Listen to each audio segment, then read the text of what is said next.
In this video, I'll show you how to create a prediction bracket, also known as a pick-em bracket, which allows users to submit their predictions on the bracket outcomes, aiming to achieve the perfect bracket guess. First, you need to enable the prediction feature for your bracket. This option is available only for single elimination, double elimination, and March Madness bracket formats. You can enable prediction on the welcome screen, or change the bracket type in the settings screen.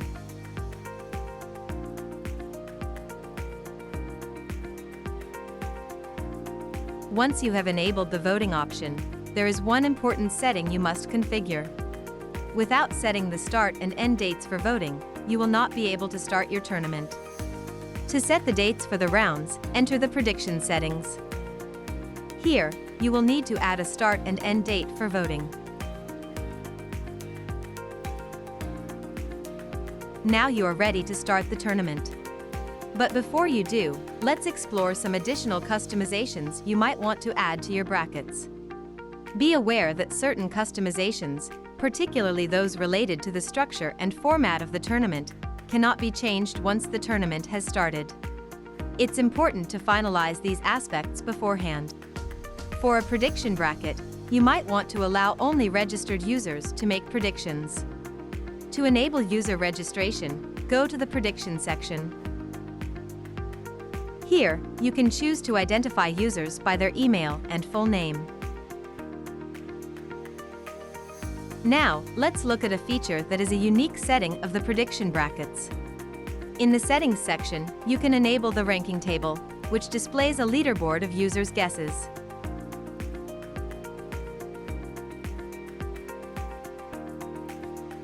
Moving on to more advanced features. In the prediction section, you'll find settings related to predictions. Let's review them. The button text enables you to customize the title of the voting button. By default, our system determines if a user has already made a guess by their IP address. However, in environments like schools or offices where multiple users may share the same IP, alternative identification methods are available. Users can be identified by their computer or through email and password authentication. To keep your users engaged, you can provide them with a unique link that displays their prediction, which they can then follow and share. If desired, you can also allow users to modify their guesses after submitting them. Once your tournament starts, the Prediction Actions button becomes important. After each round is completed and you've set the match results, you'll need to use this button to calculate the ranking of users' predictions. You also have the option to select the method used for calculating guessing success. After setting everything up, you're ready to start your tournament. Remember to save all your changes. And that's it. For more tips and how-to videos, be sure to check out our website and YouTube channel. Don't forget to subscribe and turn on notifications so you won't miss any of our future guides and tutorials.